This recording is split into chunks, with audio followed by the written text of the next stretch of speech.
Então, tá, nós vamos começar hoje, então, a aula de economia das organizações, né, entendendo a relação entre as organizações e a análise econômica.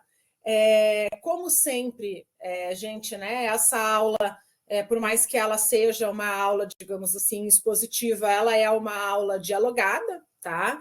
Então, eu vou falar e vocês vão, evidente, complementando com suas questões, né, com suas interpelações, com suas dúvidas, colocando o que vocês acham que venha a ser interessante, né? Não sei o que vocês acharam do texto, mas é um texto bastante complexo, né? Eu digo assim, em número de páginas e também na questão da robustez da teoria que é abordada aqui, né? Então, quem quiser falar com suas questões, com seus comentários, ou liga o áudio e sai falando, ou coloca suas questões no chat que eu vou tentando ler. Até quem puder falar no áudio, eu acho mais fácil do que eu ler no chat, né? Que aí fica mais dinâmica, eu acho, assim, até. Então, vocês podem, ou coloca, né, no chat, professor, eu quero falar, ou levanta a mão, que eu acho que aqui também tem essa opção, e aí, assim, a gente pode fazer uma aula mais participativa possível, né? Ou seja, mais perto da nossa realidade de aula presencial, tá? Lembrando também que eu vou fazer a verificação das presenças, então se mantenham aí que a qualquer momento a gente vai fazer esta verificação, tá?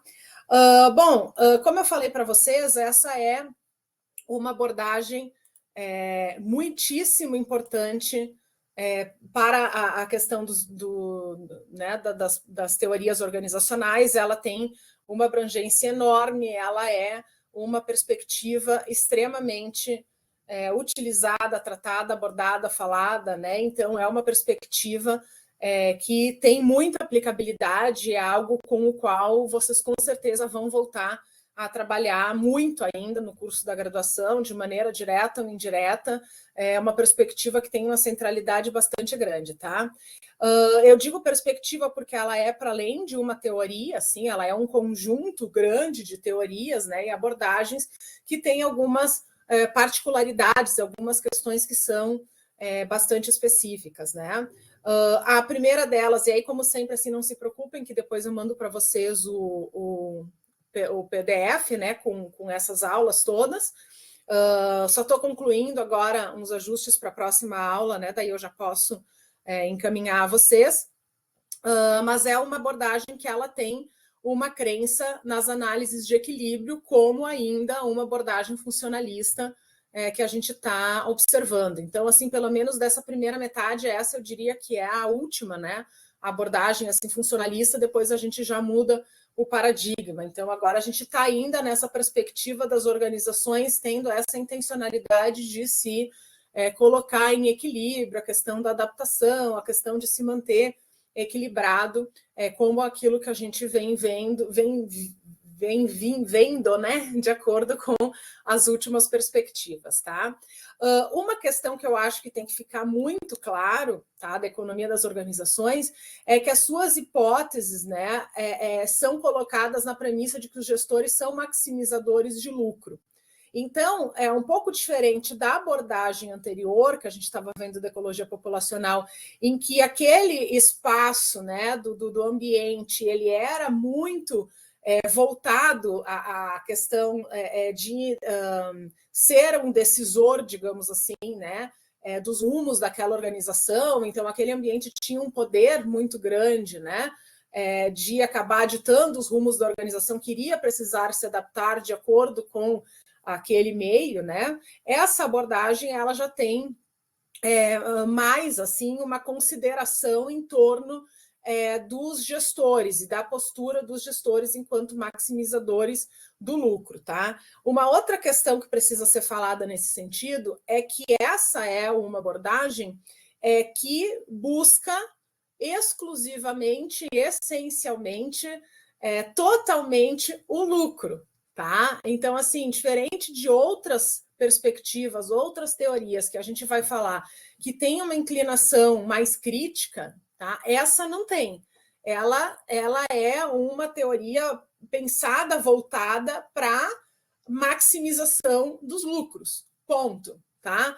Ah, mas eu não concordo, ah, mas eu acho que isso não interessa, porque a teoria ela vai estar voltada para essa questão. Aliás, quando a gente for falar lá em redes, a gente vai ver uma outra proposta que tem alguns argumentos relativamente parecidos, que vão se preocupar com algumas coisas parecidas com a preocupação dos economistas, mas que não vai estar tão voltada ou exclusivamente voltada ou necessariamente voltada para a questão do lucro. Ao contrário, vai ser uma abordagem que, inclusive, vai se permitir a questionar, né, algumas questões assim desses monopólios, oligopólios, etc. E tal. A economia das organizações não tem preocupação assim social de distribuição nenhuma, né? Então eu falo isso assim para que a gente já de imediato também coloque as nossas lentes críticas em coisas que a gente vai ver durante a aula de hoje, tá? Uma outra premissa é do uso de modelos e pressupostos que são abstratos, né, no sentido de que eles são absurdamente complexos, absurdamente extensos do ponto de vista, assim, né, da quantidade de conexões que são possíveis de se fazer. Então, por isso eles acabam assumindo um caráter abstrato, para além de se ter algo assim palpável e controlável, mas pela natureza da complexidade mesmo que essas perspectivas foram tomando, né? Eles são interessados na questão da estrutura, no funcionamento e nas consequências para as firmas, né? Então, eles vão, de alguma maneira, beber daquelas questões, né, de estrutura que a gente viu nas abordagens anteriores, mas eles vão ter um foco muito mais na competição entre organizações, tá? E aí acho que uma outra questão que é interessante de destacar é que se a gente viu lá na perspectiva da contingência estrutural que as organizações foram ganhando complexidade, né, a ponto delas se tornarem conglomerados, né, a economia das organizações vai focar justamente nisso, no fato de que essas organizações cresceram enormemente.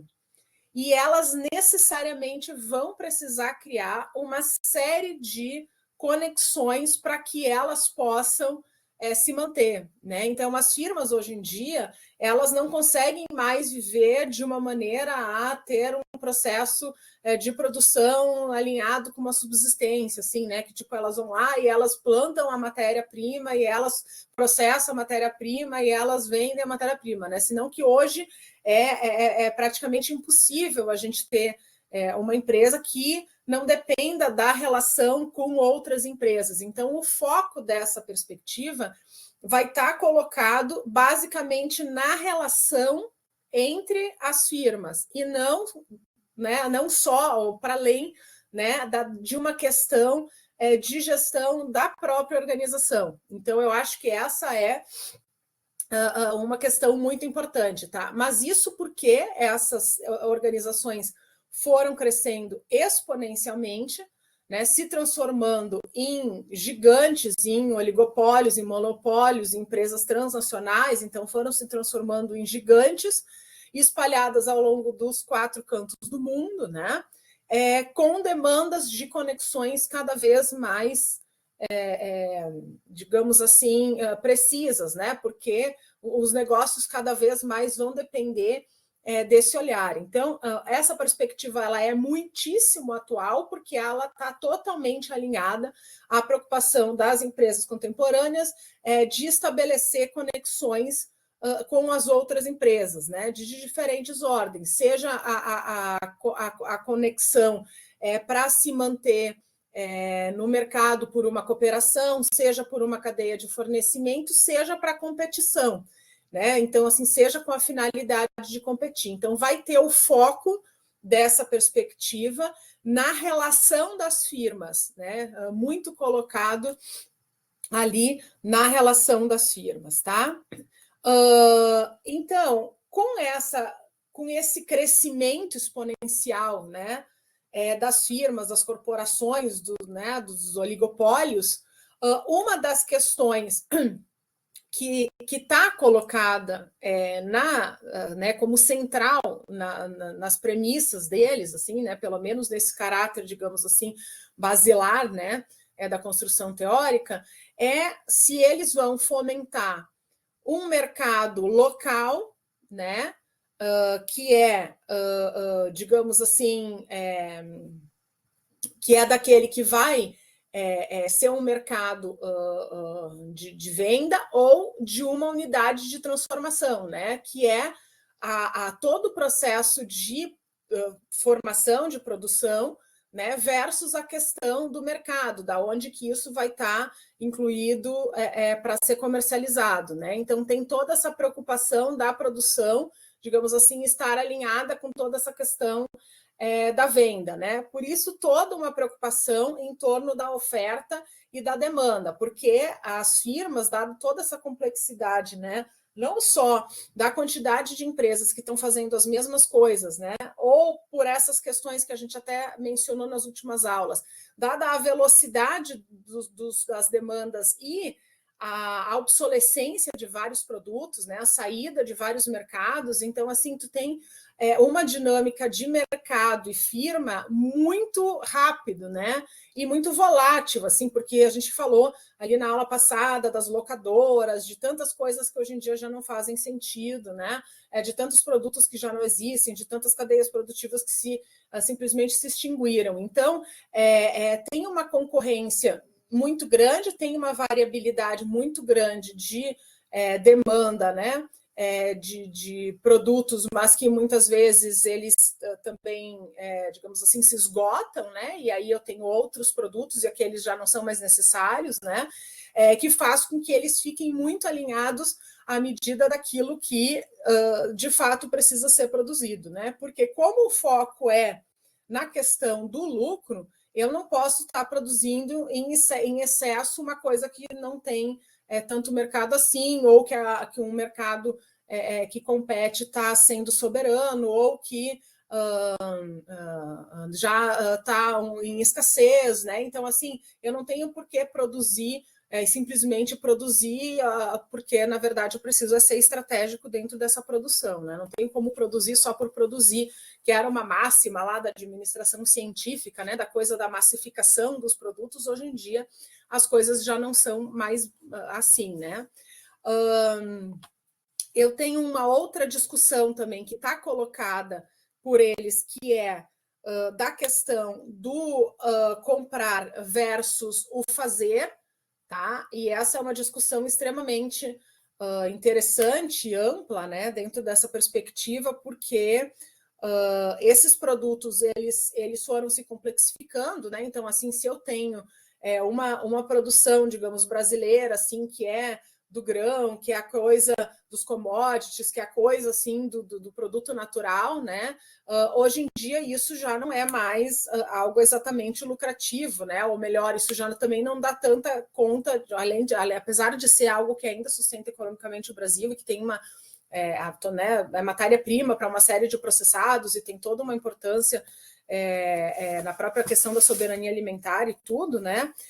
Não é um mercado, digamos assim, elaborado como tantos outros que foram se desdobrando e se produzindo depois, como mercados que vão produzir coisas de alta tecnologia, que tem muito valor agregado e coisas, né, que são altamente tecnológicas.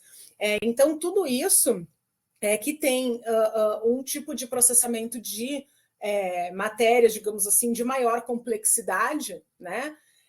Faz com que as organizações comecem a pensar sobre a pertinência de elas fazerem tudo ou de elas comprar, tá? Porque se antes o que eu produzia era arroz é alguma coisa relativamente simples, eu vou lá, eu vou colher, eu vou ensacar e deu, né? Agora eu produzi, sei lá um carro como hoje, né? Que é um carro que tem inúmeras peças, inúmeras fontes de tecnologia altamente desenvolvidas, né? Cada uma dessas peças representa, na verdade, toda uma construção tecnológica própria de uma empresa, uma indústria própria, com todo um arcabouço de conhecimento, etc., e de processo e tudo, né? Então, as empresas fazem toda vez esse debate, né? Se vale a pena eu produzir tudo, e, por exemplo, assim, hoje em dia, fábrica de carro, né, que por acaso sempre ou pelo menos até agora, né, tem sido em muito a indústria que dita as regras de como é que os processos produtivos vão ser, né? Exceto talvez agora por essa onda da própria uberização, plataformização, né? Mas assim, Pegando como exemplo a questão das montadoras de carro, hoje em dia uma montadora de carro ela não produz exatamente nada, né? Tanto é que o nome dela não é fábrica de carro, é montadora, porque ela só monta, né? Porque existe um processo tão complexo por trás da indústria do pneu, por trás da indústria do ar-condicionado do carro, por trás de toda a indústria da mecânica, ou por trás de toda a indústria, ou seja, de cada uma das partes do carro, né, que não é viável para essa empresa, ela muitas vezes produzir o carro inteiro, investir em tecnologia, investir nessa diversidade, nessa pluralidade de itens né, que são necessários ao carro, se ela pode simplesmente comprar de uma fábrica, que na verdade é o que acontece, que produz o pneu para todos os outros carros, ou pelo menos para todos os carros populares, né? E só vai lá e adequa a marca ou adequa uma especificidade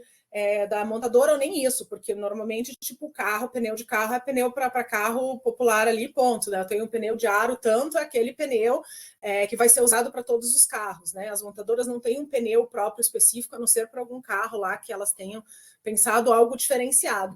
Então, essa questão da produção massificada, digamos assim, de um determinado item da cadeia produtiva por uma empresa especializada que vai fornecer para outra, né, faz com que eu tenha dessas organizações que são corporações uma codependência entre as organizações que é enorme.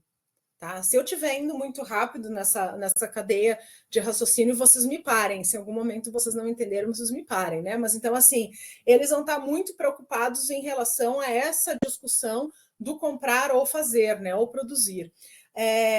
Eu tive acompanhando um projeto lá da Tramontina, por exemplo, que se fez toda uma variabilidade, e o levantamento durou meses, assim, né? Sobre a fazer ou importar, no caso, né?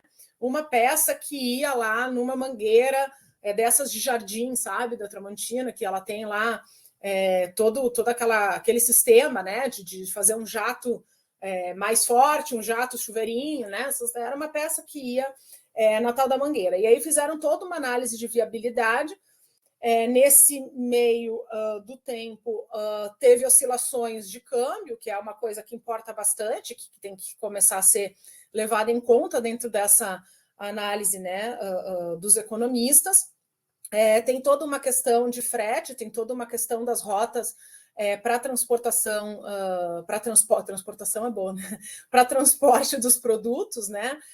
Que são as rotas, né? Já diria lá o Giovanni Arrighi, né? A questão das rotas, né? De transporte é algo preciosíssimo quando se vai olhar algo dentro da lógica de internacionalização do capitalismo, né? O que importa, ele dizia assim, é a questão da rota e do fluxo, né? Se eu tenho uma rota montada de transporte, né? E se eu tenho um fluxo rápido, forte, né? Ali eu tenho um processo de internacionalização, digamos assim, mais eficaz entre essas relações, por exemplo, de países, né?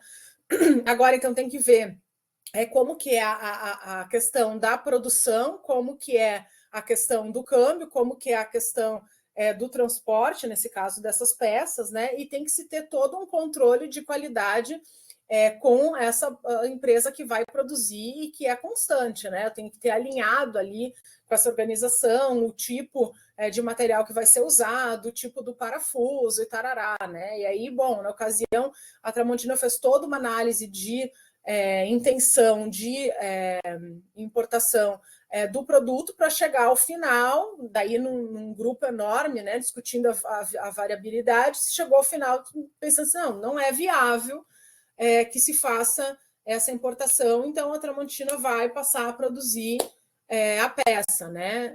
Ou vai continuar produzindo a peça. Daqui a pouco faz uma outra análise de novo, porque daqui a pouco tu está produzindo e aí quando vê as coisas mudaram, o frete está mais em conta, o câmbio está mais acessível, a empresa lá que forneceria, né, a peça já está conseguindo produzir por um valor menor, e aí daqui a pouco eu estou produzindo, mas eu estou perdendo dinheiro, porque eu estou tendo que investir, né, em toda uma questão de produção e tecnologia, e, né, sei lá, mais o que no Brasil, né, fora toda o fato da empresa ter que lidar com a gestão disso, mas eu não consigo, digamos assim, ter um lucro maior porque os meus concorrentes estão comprando dentro dessa lógica de importação. Então, é um debate que vai ser constante dentro das organizações e que vai ser uma máxima, digamos assim, para essa perspectiva da economia organizacional. Então, por mais que essa análise de viabilidade aconteceu e ela foi descartada,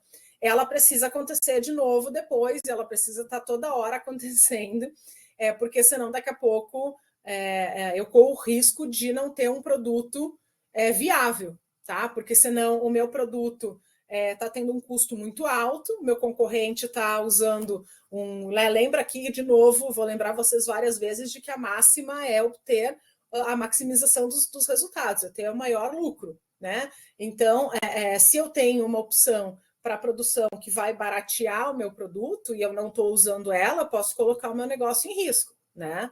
Então, assim, essa análise de viabilidade é algo que vai acontecer bastante e vai demandar um exercício analítico, assim, inclusive de custo para essa organização, né? A questão é saber até que ponto esse exercício de análise de custo vale a pena. Daqui a pouco eu estou gastando mais tempo, né, investimento para fazer análise de viabilidade que simplesmente baixar a cabeça e produzir ou simplesmente baixar a cabeça e comprar, tá? Uma questão que vai interessar muito, né, a essa perspectiva é uma pretensão de monopólio, então tudo que essas grandes corporações querem é o monopólio, né? E a gente vai falar então mais adiante, se der, ainda na aula de hoje, sobre a questão da cooperação entre firmas, que na verdade é uma intenção de ter monopólio, né? Por isso que eles vão tentar falir a concorrente, mesmo que eles percam dinheiro com isso, eles vão tentar comprar a concorrente, mesmo que seja para ir lá e fechar as portas e baixar a porta depois, vão tentar comprar tudo que for de interesse de recursos naturais, de interesse privado, por exemplo, assim, qual que é o interesse genuíno dessas corporações, né? Fornecer energia elétrica para as cidades, né? No caso, para os estados, né?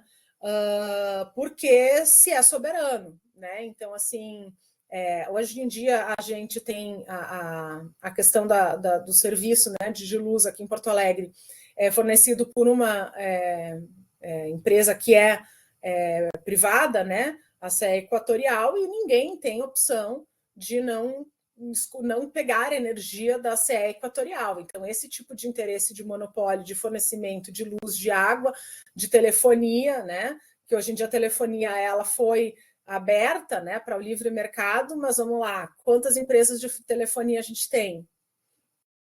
Tem Claro, que é Claro juntou com a NET, daí naquilo que eu estava falando antes de se ter propositalmente a fusão das empresas. Tem a Vivo, ainda existe? Existe? Não sei, uma dúvida verdadeira, né? Existe, mas não tem mercado, né? Existe, mas como não existisse? Tá. E é isso, tá? E aí todas as três empresas que tu for olhar, elas operam de maneira muito similar, na verdade, dando falsa impressão de que elas têm uma competição entre si, né? Porque elas acabam entrando num acordo para simplesmente não competir. Então, essa é uma outra das questões que a gente vai tratar sobre esse ponto, né? Outra coisa que a gente vai falar é a questão dos mercados puros, e aí entra bastante aquilo que vocês leram nos textos, que se alguém quiser já comentar alguma coisa na aula de hoje é bem-vindo, né? Onde eles vão discutir a relação entre o que se chama de mercado puro, ou uma governança de tipo de mercado, né? E uma hierarquia, né? Que seriam os dois opostos, uma governança de mercado, uma governança hierárquica, e as estruturas híbridas, né? Que seria um intermediário disso, que vários autores apontam como sendo digamos assim, o ideal ou o desejável, né? Mas eu vou falar agora mais sobre isso. Só vou apresentar para vocês qual é o mapa, digamos, né, da nossa aula de hoje, que vai tratar de 4 aspectos. Se eu conseguir desenvolver hoje os 2 primeiros, eu estou bem contente, porque os outros 2 a gente pode falar de maneira um pouco mais breve, né? No início da aula na terça-feira, mas os 2 primeiros, eles são... os 4 pontos são importantes, mas os 2 primeiros, eles têm uma demanda um pouco maior, né? Então, a gente vai falar sobre economia de custos e transações, tá? Que também que é guiada por essa questão, né? Porque as organizações existem, né? Então, a gente vai falar de custos e transações, né? Que é a tal da ECT. A gente vai falar sobre a perspectiva da teoria da agência, né? Que é onde eles se questionam, os sócios de uma firma concordam acerca de como essa deve ser agenciada. Vamos falar também sobre administração estratégica, né, que eles se perguntam por que algumas organizações superam as outras, e sobre a economia de cooperação, que é como as organizações podem cooperar, né, e aí a gente vai ver diferentes formas de se fazer isso. Então, uma coisa importante de lembrar é que a economia de custos e transações, desculpa, que a perspectiva econômica das organizações, ela envolve pelo menos essas 4 dimensões, tá?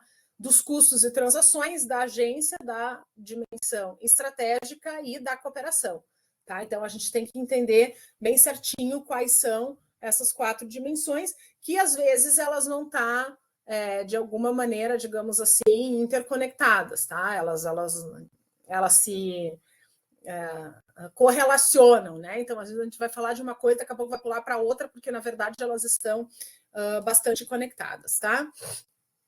Mas então vamos agora para a primeira, que é a perspectiva de economia de custos e transações, tá? Bom, antes de falar sobre essas questões que são internas da organização, eu queria falar numa questão de custos e transações que digamos assim, entre firmas, né? Porque isso pode ser pensado, depois a gente vai falar das mensurações de equipe de produção e tal, né? Isso pode ser pensado numa perspectiva, digamos assim, interna da organização, mas isso também pode ser pensado na relação de fornecedores ou de parceiros, então, assim, essa perspectiva da economia de custos e transações, ela é algo bastante amplo, tá? Então, assim, só para a gente começar a discussão, a economia de custos e transações, ela é uma abordagem que ela está no que a gente poderia chamar de uma fronteira da administração com o direito, tá? Então, a administração de empresas, ela é uma área, e eu gosto muito justamente por isso, é uma área que ela transita, né?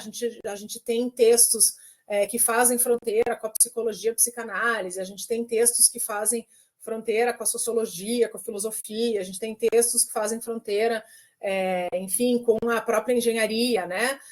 Mas, assim, essa aqui é uma fronteira com a administração. Então, quando se fala em custos e transações, se está falando bastante na questão do processual, assim, dos processos no sentido do direito, assim, né? Então, tem uma demanda muito grande para isso.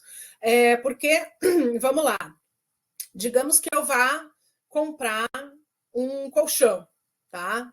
Isso é uma história real. Tempo atrás eu fui lá comprar uma cama box com um colchão, tá?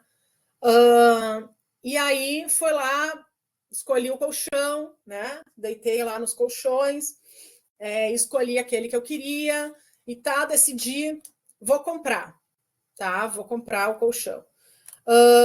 Aí acertamos o preço, que é uma conversa, né? Porque assim, não é um item assim caro, né? Mas também não é uma coisa trivial, assim, não é uma coisa que todo dia tu vai lá e tu compra um colchão que tem um valor um pouco maior. Então, assim, né? Ah, mas e se eu pagar à vista, né? Aí eu sou lá de Garibaldi, já começo, né? Ah, mas quantas vezes eu posso fazer? E se for à vista? E se tarará? E não tem mais um descontinho, né? Faço lá um acordo inicial.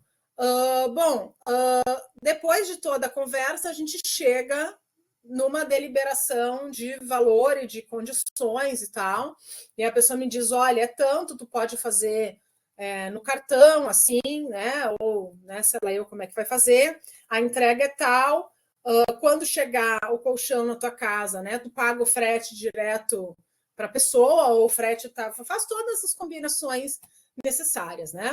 Tá, combinamos, acertamos, não, tá tudo certo, né? Já te pago e tal, e a pessoa me explicou, olha, o colchão vai chegar dentro de tantos e tantos dias, beleza, né? Aí foi lá o atendente, voltou com um contrato em 2 vias, tá? Voltou com um contrato em 2 vias.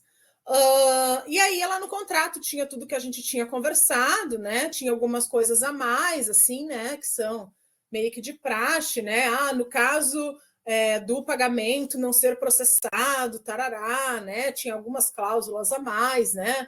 Que a entrega ia ser dentro de tal e tal prazo, que eu tinha que ter em casa para receber, que tinha garantia do colchão. Então, tinha lá questões que eram, né, para me proteger enquanto cliente, tinham questões que eram para proteger a empresa, né? Beleza. Aí assinamos o contrato, né? Eu fiquei com uma via, a empresa ficou com a outra, e lá no final tinha toda uma cláusula lá que dizia assim: para outras questões que este contrato não dá conta, né? A indicação é que se busque o foro tal lá de Porto Alegre, endereço tal, não sei o quê, né? Que é ali que vai ser decidido. O que quer dizer isso, né? Uma premissa importantíssima do custos e transações, de que há oportunismo dentro das relações entre firmas, tá? E aí as relações entre firmas são todas as relações. Uma relação de cooperação, uma relação de fusão, uma relação de fornecimento de material, uma relação de venda para o cliente, uma relação qualquer, né? Econômica, ela é uma relação oportunista. Em que sentido que ela é oportunista, assim, né? Que as empresas vão estar, e de fato, né, o texto até fala isso, assim, né, que há uma possibilidade de se roubar, trapacear, né? Então, assim, está colocado ali nesse meio, né, uma possibilidade de fato, roubar, trapacear, mentir, nesse sentido da ilegalidade, né? Então, há muitas as possibilidades de se ter atos de irregularidade, seja de caráter intencional ou não, né? Mas nesse sentido, o oportunismo não é como é no futebol, né? Que eu descobri que no futebol o oportunismo é tirar uma vantagem daquilo que estava ali, seria algo bem visto, assim, eu fui oportunista no sentido de que eu soube aproveitar. Não é isso, tá? O oportunismo é algo que beira a ilegalidade mesmo, assim, então pode ser algo assim,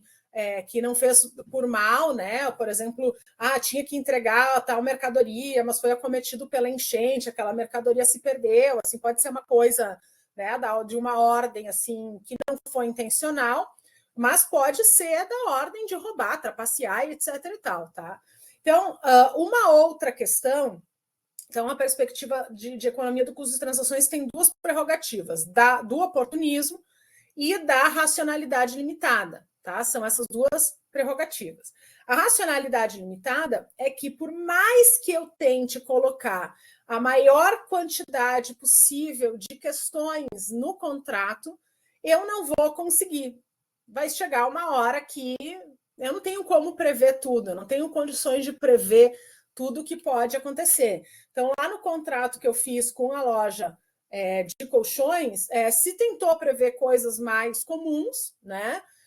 Mas assim, a cidade vai ficar alagada, vai ter uma pandemia, a fábrica, por alguma razão, não vai conseguir mandar porque a estrada vai estar bloqueada, vai ter não sei o quê. Qualquer coisa que acontecesse ali não estava previsto, até porque a gente tem, né, nossa racionalidade, eles vão dizer assim, é limitada. A gente vai pensar nas coisas até certo ponto. Outro ponto, podem acontecer situações ali que não estão previstas, tá? E aí, o que eles vão dizer, assim? Vão falar um negócio que é paradoxal, tá? E aí o mesmo vai servir também para quando a gente vai olhar isso dentro das organizações, uma questão que é paradoxal. Da mesma maneira como os contratos, né, de ordem jurídica devem tentar prever a maior quantidade possível de situações e já antever uma maneira, né, de se resolver isso, né? A questão das transações, elas têm um custo.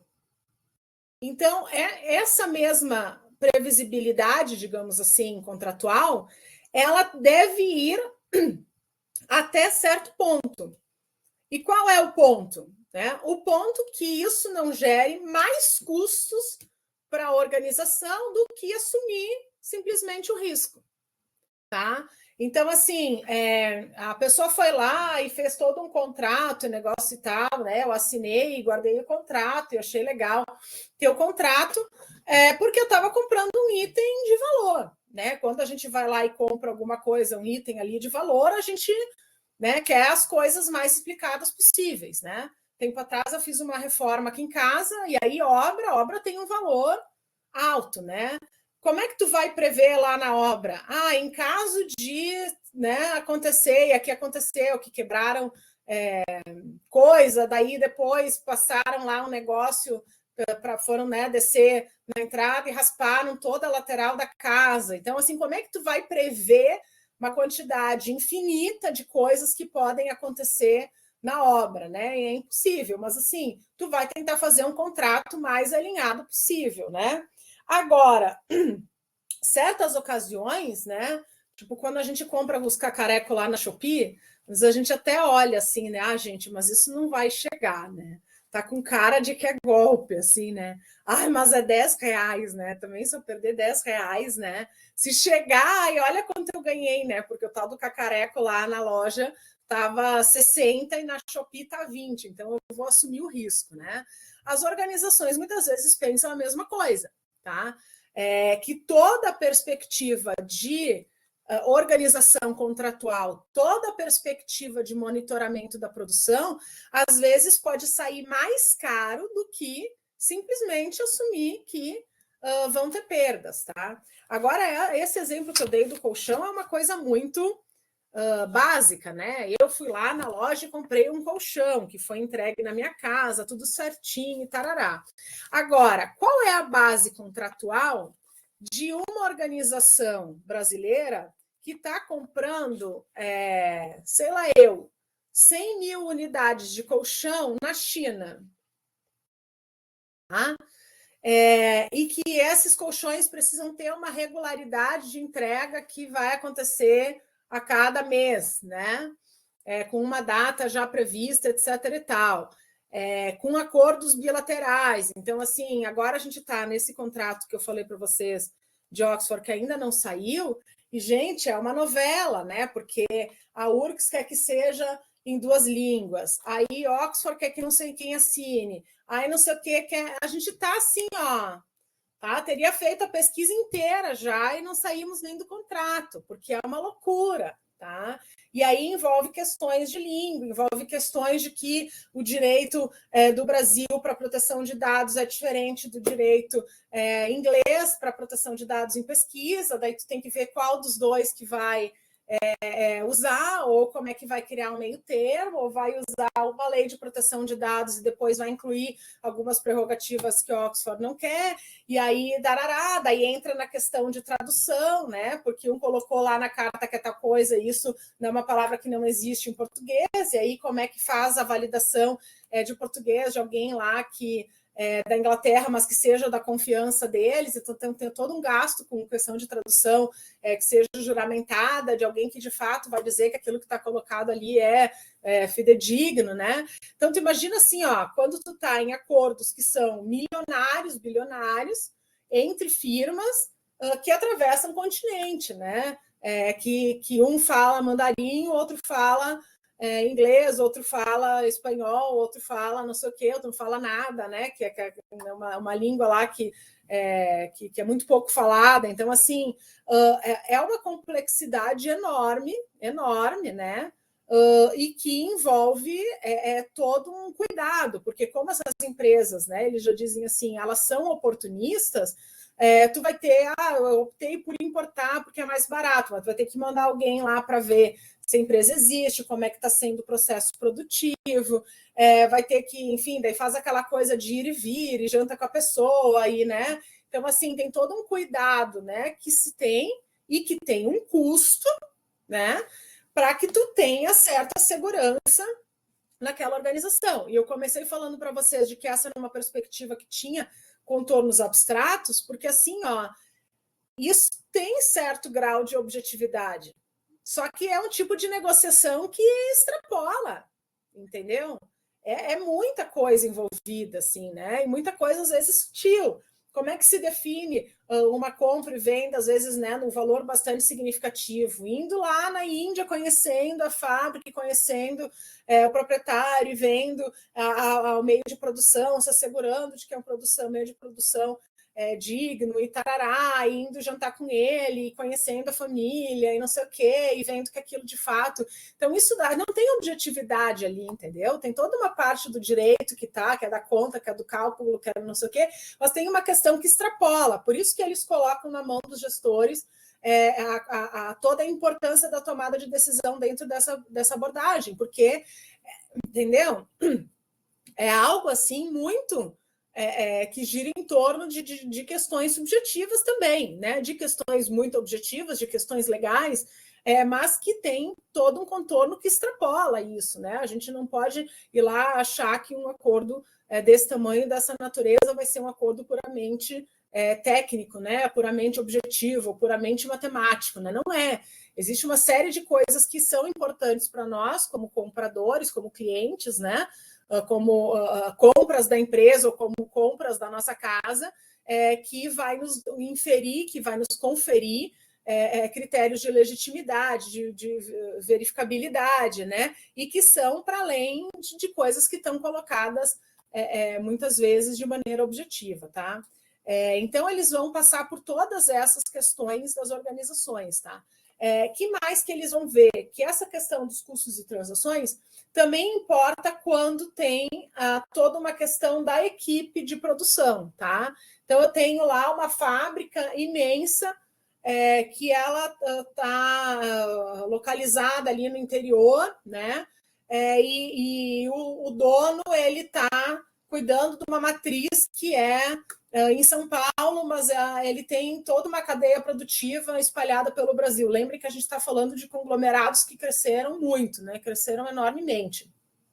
Como é que ele faz para fazer o controle dessa produção? Tá? Então, eles vão falar em vários tipos de formas de mensurar as funções das equipes, e aí todo um monitoramento, né? Seja por uma questão de câmera, uma questão de sistema, uma questão de produção por tempo, toda uma questão por demanda, né? Tem todo e agora com essas questões tecnológicas, o monitoramento ele está cada vez mais perspicaz, né?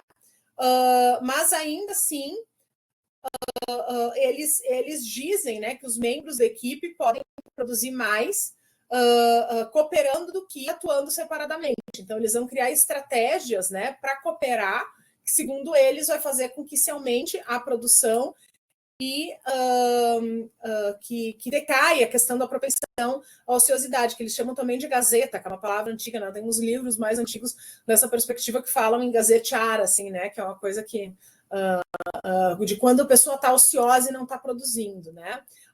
E aí eles dizem assim que sem qualquer mecanismo para mensurar esse esforço de cada membro da equipe, essa remuneração poderá ser desigual. Então, eles querem, de alguma maneira, criar alternativas de monitorar as pessoas, né? E de criar remunerações que, às vezes, vão ser diferentes para que não se tenha também um processo desigual.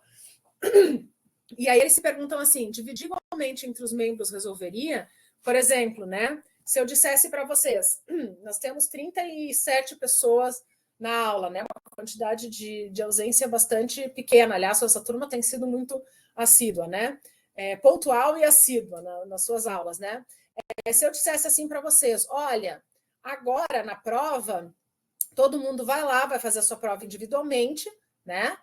Cada um vai ter uma nota, e no final eu vou somar a nota dos 37, né, e dividir pelo N, né, o N37. Eu vou somar a nota e dividir, vou fazer a média da turma e a nota de vocês todos vai ser a média da turma, tá?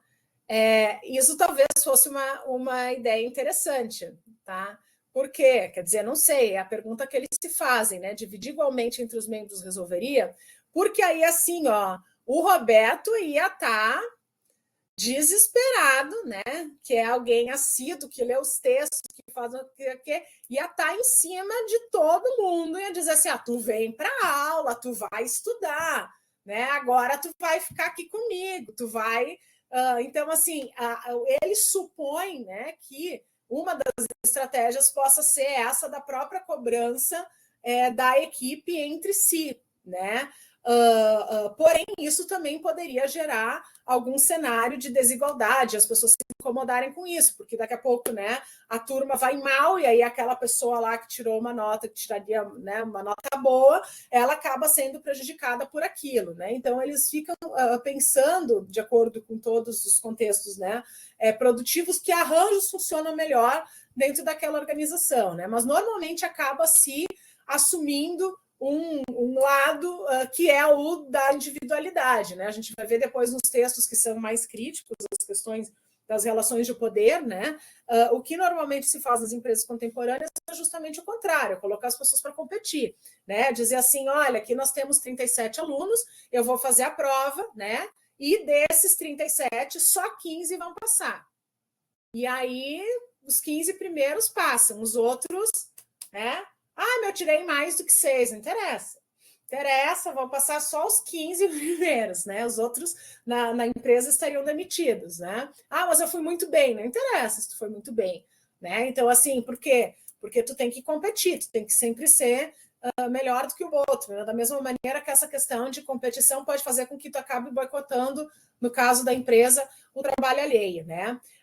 Eles também pensam que, tipo assim, as pessoas altamente produtivas elas podem se tornar ociosas se elas tão logo elas se tornem membro de um grupo, né? E que na verdade é a lógica do vestibular, né? Que a Manuela colocou exatamente isso. Não interessa o quão bem tu foi, vai ter uma lógica lá de produção. Tem aqui um corte que no caso ali até se justifica entre todas as aspas, né?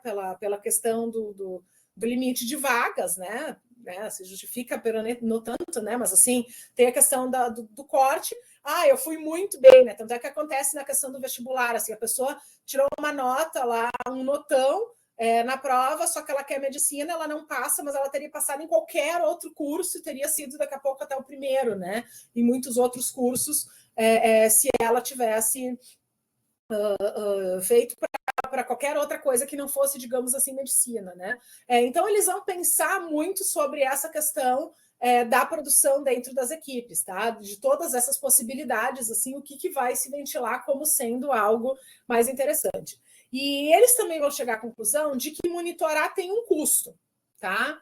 E aí, da mesma maneira como a relação entre as firmas, e a gente está falando dos custos que tem na lógica de cooperação entre as empresas, ou de compra e venda, de cadeia de fornecimento, etc. e tal, para monitorar também tem um custo, tá? E aí eles vão dizer assim, tá, mas daí eu vou monitorar até quando?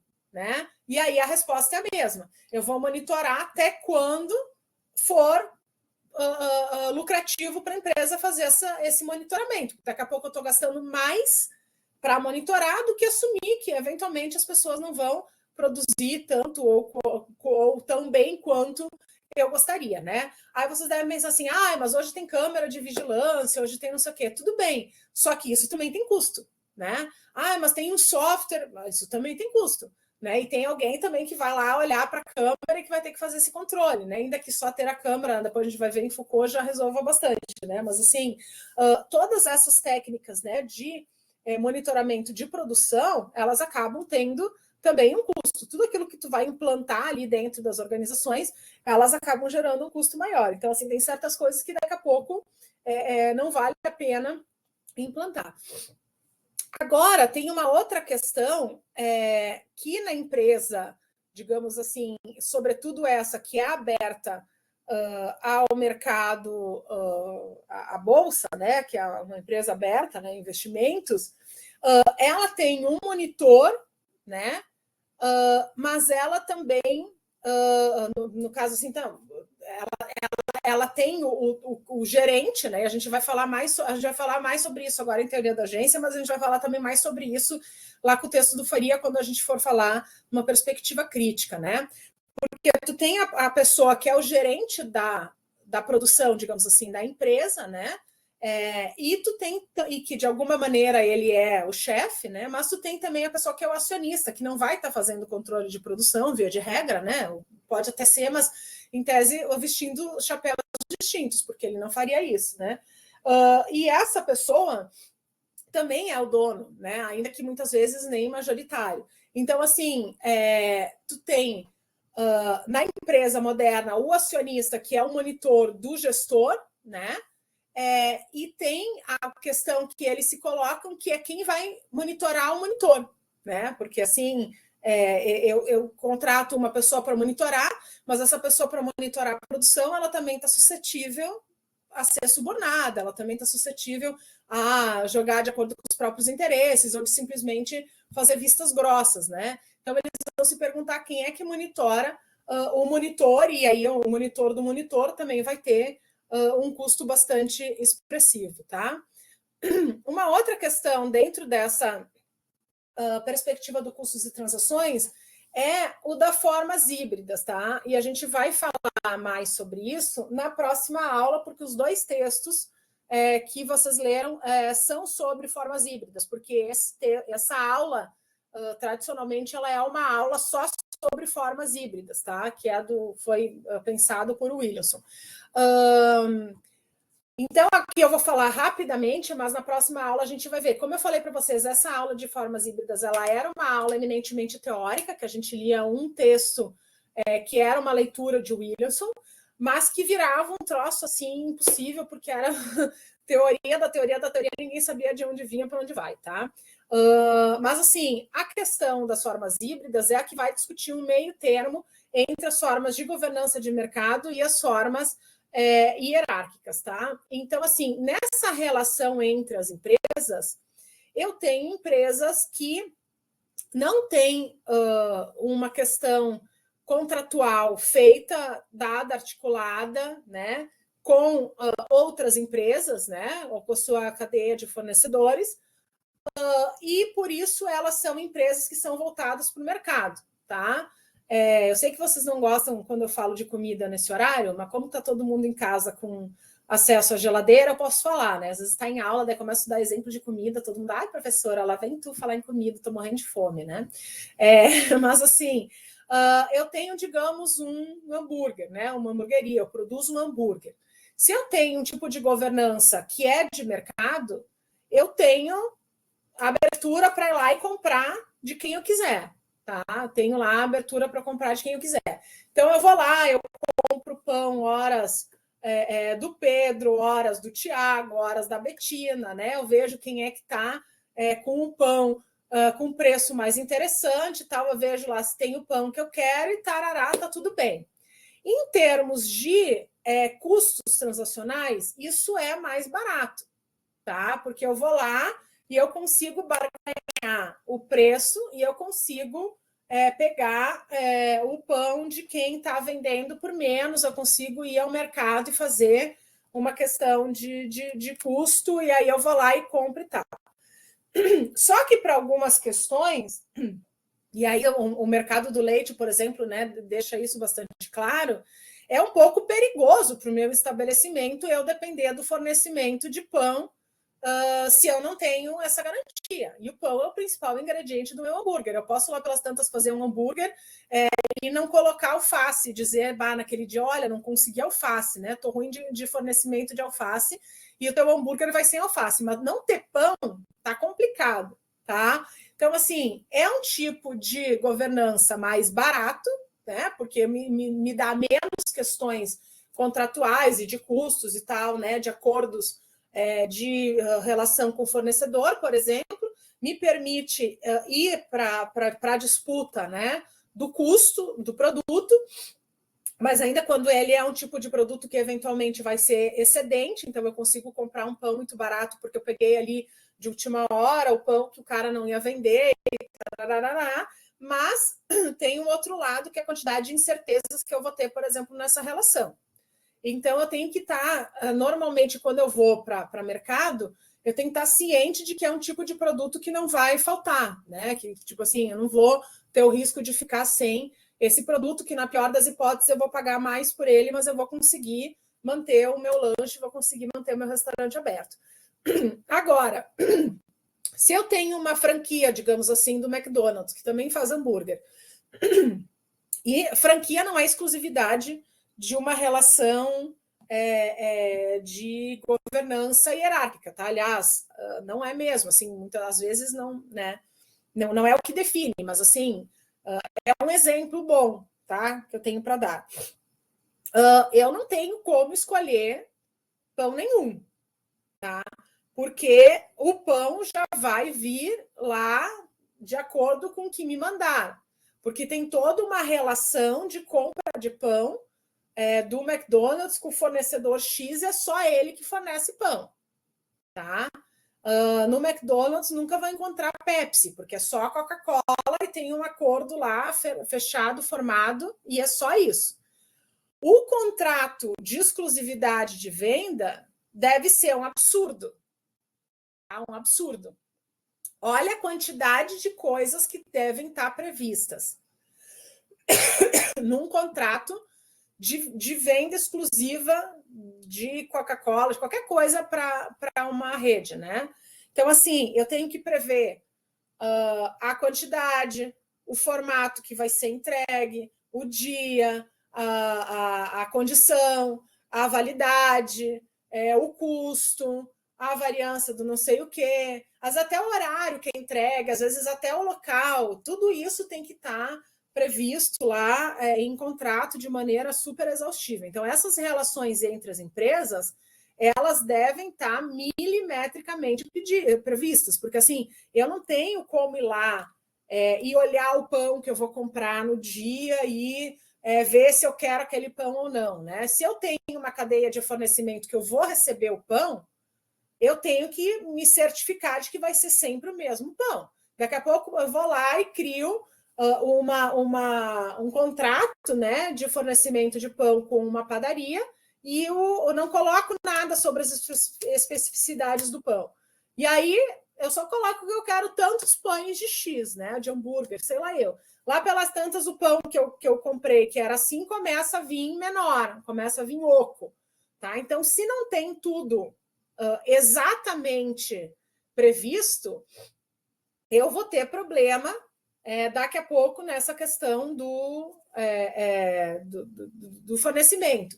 Então, eu tenho algo bastante para administrar e bastante engessado muitas vezes, né? Porque assim, eu tenho ali estabelecido certo controle de frequência e até de qualidade, quando eu quero que seja Coca-Cola, porque eu quero que a minha marca seja relacionada, por exemplo, com a Coca-Cola e não com a Pepsi, ou não com outro refrigerante que ninguém conhece, mas eu preciso ter isso muito bem alinhado para que isso não me traga prejuízos, né? E aí quem vai falar de formas híbridas vai dizer o seguinte, vamos à hierarquia, pero no tanto, né?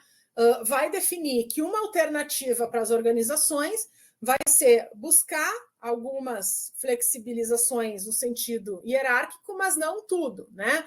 Por exemplo, a questão dos postos de gasolina. Se de um lado eu tenho bandeira branca, do outro lado eu tenho essas redes que é a Ipiranga, a BR, que é a bandeira colorida que eles chamam, né? Hoje em dia eu tenho algumas formas híbridas que são esses postos, por exemplo, sei lá, eu conheço sim, mas talvez vocês conheçam outro, que tem uma rede própria, mas que o combustível é da Ipiranga. Então, ele pegou o combustível da Ipiranga, para dizer assim, né? Não que eu gosto da Rede 5, eu não gosto, né? Mas assim, pegou o combustível que é da Ipiranga, mas ele não pegou toda a coisa da MPM, da loja de conveniência, do não sei o quê. Aí, não, eu quero fazer essa administração só minha, né? Mas eu quero o combustível da Ipiranga. Então, faz meio a meio, assim, né? Vai para a hierarquia, vai para uma governança hierárquica, mas não vai tanto, tá? Bom, aí então a gente está falando de governança quando a gente está falando de todos os atores, né, envolvidos nessa relação de mercado e hierarquia e que vão tentar reduzir problemas transacionais que são criados por essa racionalidade limitada e por esse oportunismo, tá? Então, essa governança das transações, elas têm custo, né?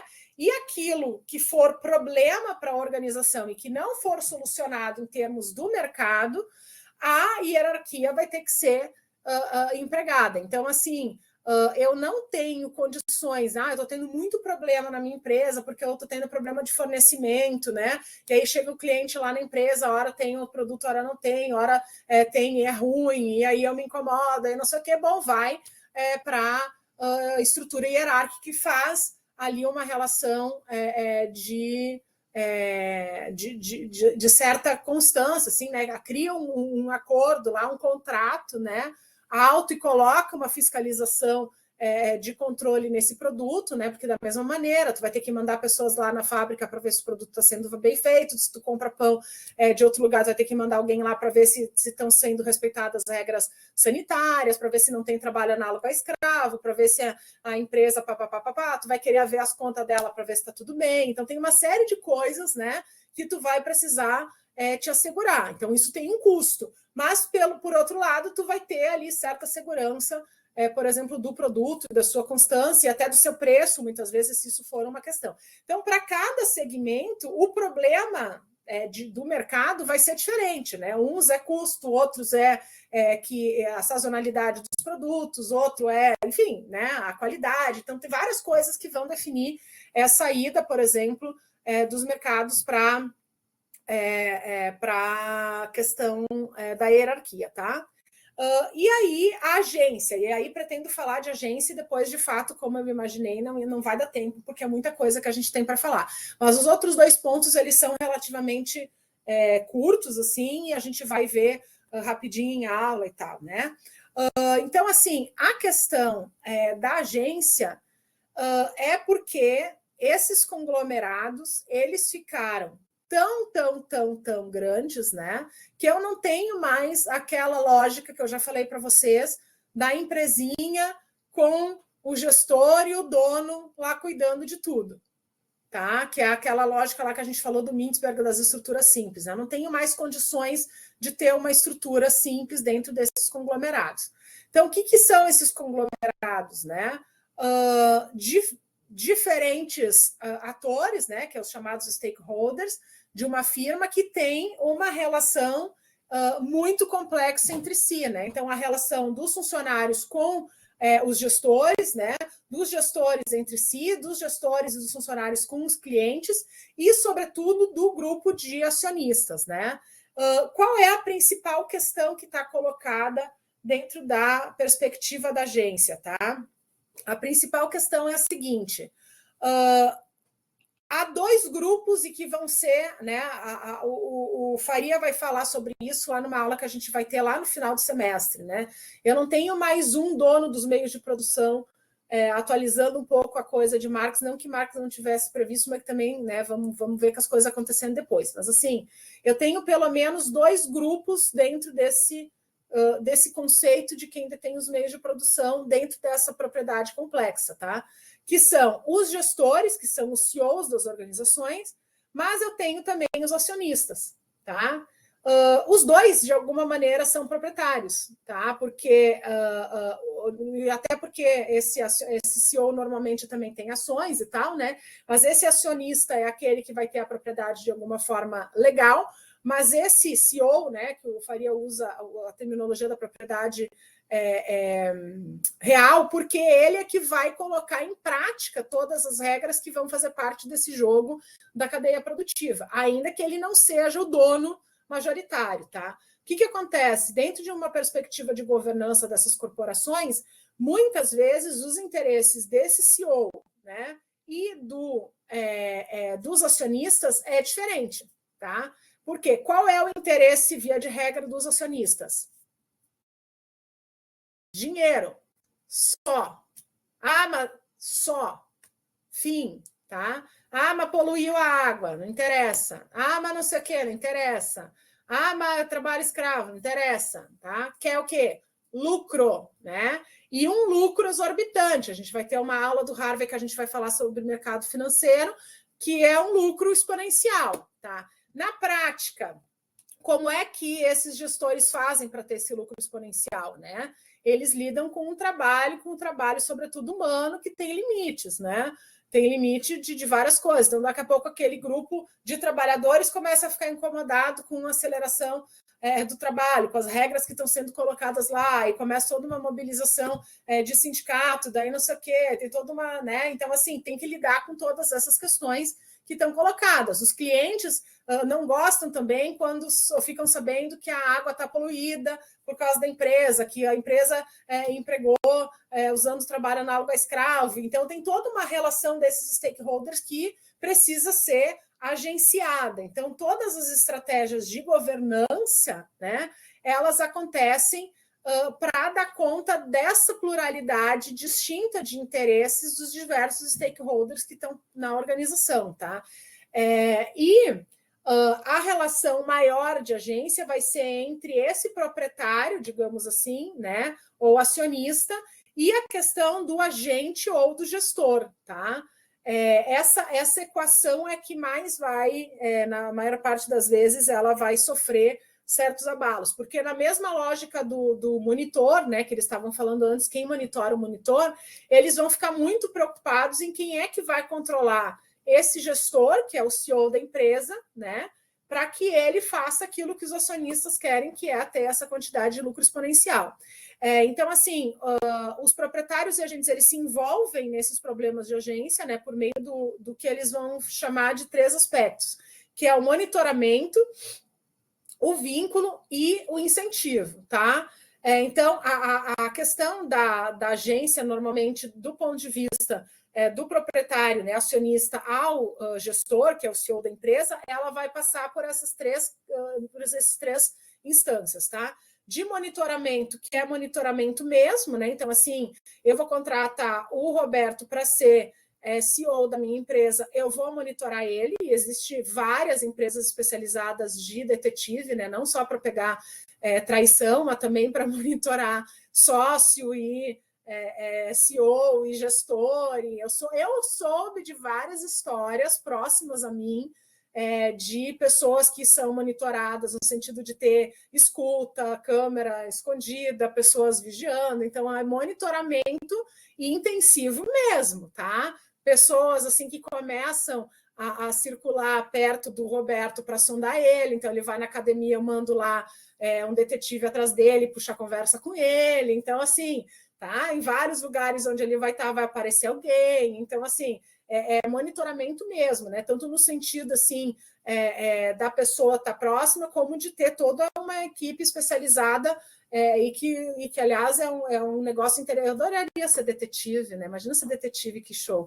De atrás, né? Não só de gente, né, traindo lá em um hotel e coisa, mas de atrás dessas coisas de crimes, os supostos crimes corporativos, né? Então, assim, tem toda essa coisa de monitoria. Uma outra coisa é vínculo, tá? Então, assim, se eu quero que o Roberto seja CEO da minha organização, para que eu possa confiar nele, né? E eu não confio, porque tem toda essa questão da perspectiva da racionalidade limitada e do oportunismo. Então, assim, não confio porque, olha, ele pode estar sendo CEO da minha empresa, mas ele pode estar vazando informação, ele pode, daqui a pouco, ir trabalhar para o concorrente, ele pode falir a minha empresa de propósito. Essas coisas acontecem e muito, né? Não vamos, assim, achar que vocês vão estudar aqui administração, sair exímios administradores, mas não olhar para todas essas podridões, né, que acontecem. Aliás, crimes corporativos é um tipo de uma área de estudos dentro da administração que tem bastante gente envolvida. Até eu tinha separado um artigo para a gente falar sobre crimes corporativos, dessa questão ambiental, mas daí por conta do NE não vai dar para discutir, né? Mas crimes de diversas ordens, né, acontecem dentro das organizações, e aliás, isso é uma rotina, então vocês têm que estar muito atentos a isso, né? E aí, para garantir certo vínculo, né, no caso do Roberto, que vai ser meu CEO, o que eles costumam fazer? Dão para ele ações, então te dá ações para que tu tenha vínculo, e aí tu coloca lá o teu dinheiro, e aí não, né? Tu vai ganhar em troca do teu trabalho, né? Mas parte da tua remuneração é em ações, para que tu te preocupe nessa empresa, né? Mais com essa empresa, para que ela seja mais lucrativa, porque tu também lucra. E tem certos casos que as organizações só aceitam o CEO se ele colocar em hipoteca, lá assim, parte dos bens dele a serviço da empresa. Então, ele se compromete em, inclusive, perder bens pessoais, em penhorar bens pessoais, caso ele tenha um desempenho ruim. Olha a loucura, né? Vocês aceitariam ser CEO de uma empresa se vocês tivessem que dar de garantia a casa, o carro, né, todo o patrimônio de vocês? Então, isso é uma loucura, mas essa é uma estratégia de gerar vínculo, uma estratégia que, dentro da perspectiva da ética organizacional, tem muito a ser discutida, mas é uma estratégia usada por eles. E uma outra questão é dos incentivos, né? Que é essa de, tipo, tu ganhar... normalmente, assim, quem é CEO é uma pessoa que é um gestor médio, que lá pelas tantas tem a oportunidade de virar CEO de uma empresa e que vai passar a ganhar uma fortuna, né? Então, assim, normalmente é a pessoa que dá a alma, a vida e tudo por aquela corporação, porque é um tipo de salário que não vai ganhar em outro lugar, né? E aí depois o CEO, quando ele é demitido, inclusive, ele tem dificuldade de se recolocar como CEO, ele vai se recolocar em outra coisa mediana. Então, assim, a questão dos salários, a questão de muitos benefícios, né? A questão de um incentivo também é algo que acaba pegando, né?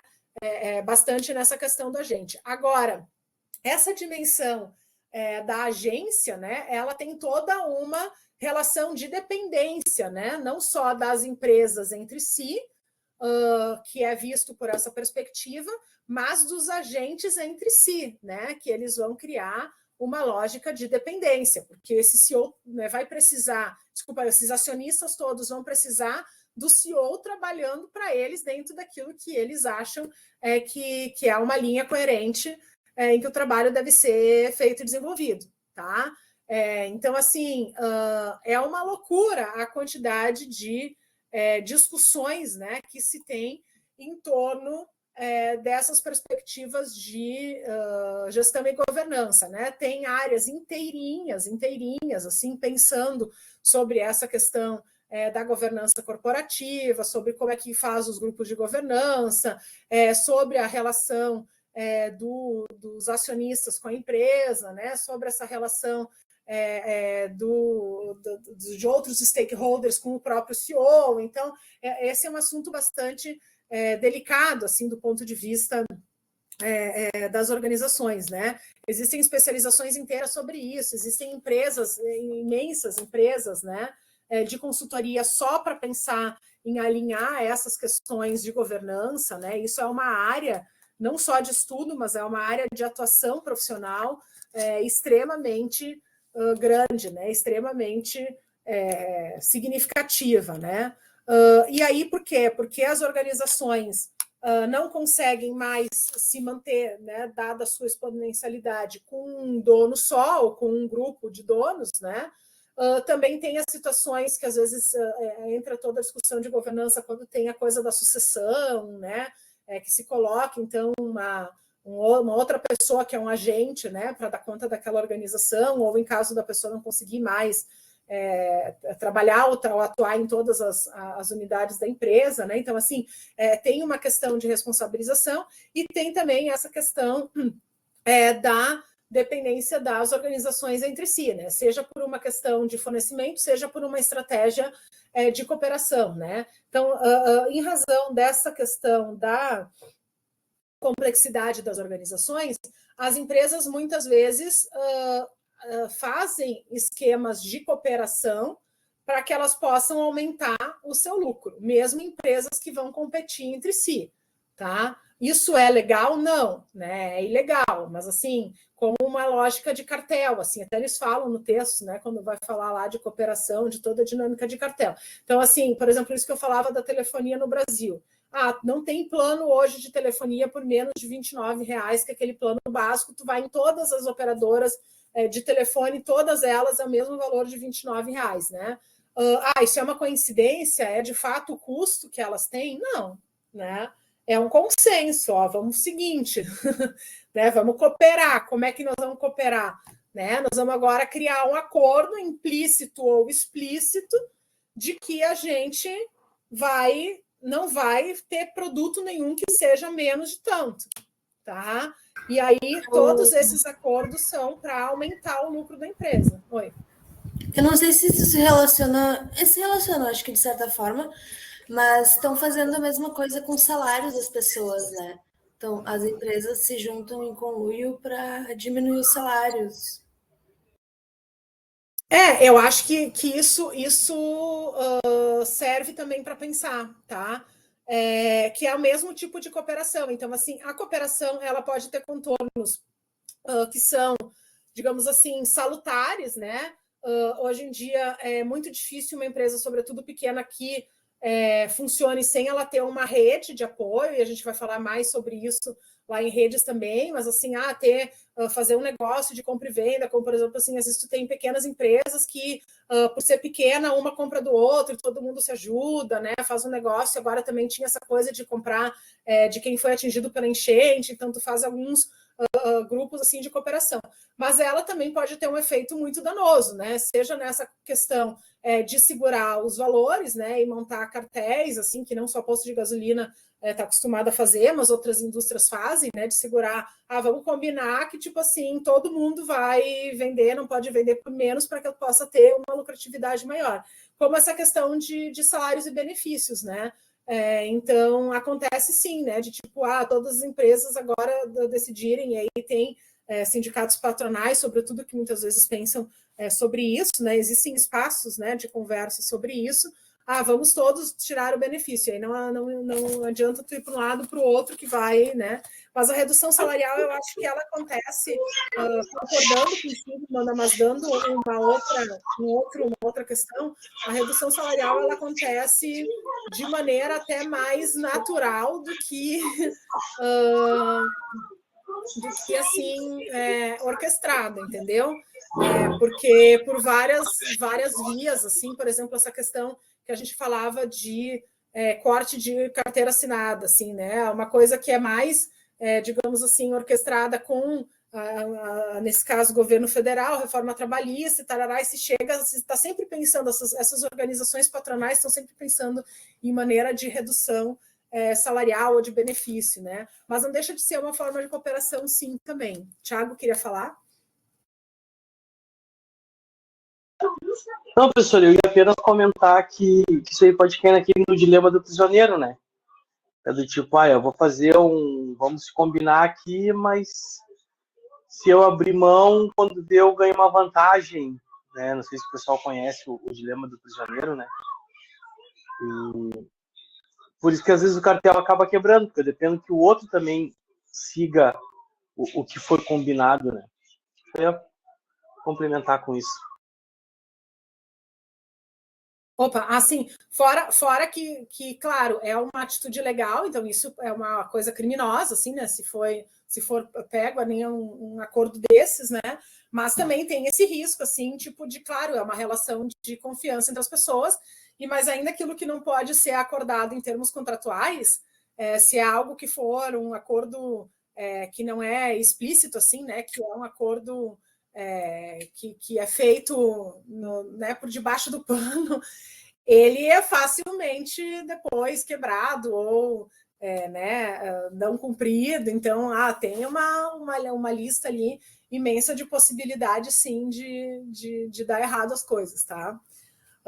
Mas o que a gente ficou claro, assim, né, em relação àquilo que vocês leram, aquilo que foi apresentado, vocês conseguiram clarear um pouco o texto, tá bem, deu para entender os conceitos. Lembrando que a gente vai falar um pouco mais sobre isso na próxima aula, né, para falar mais diretamente dos textos sobre a perspectiva do Wilson, né? Mas assim, tá bem? Como é que estamos? Tem alguém ainda aí? Como é que tá? Não, tá tranquilo. Eu achei que abordou bem, tá? Ficou bem dentro do resumo que eu fiz da ficha. Ótimo, ótimo, que bem.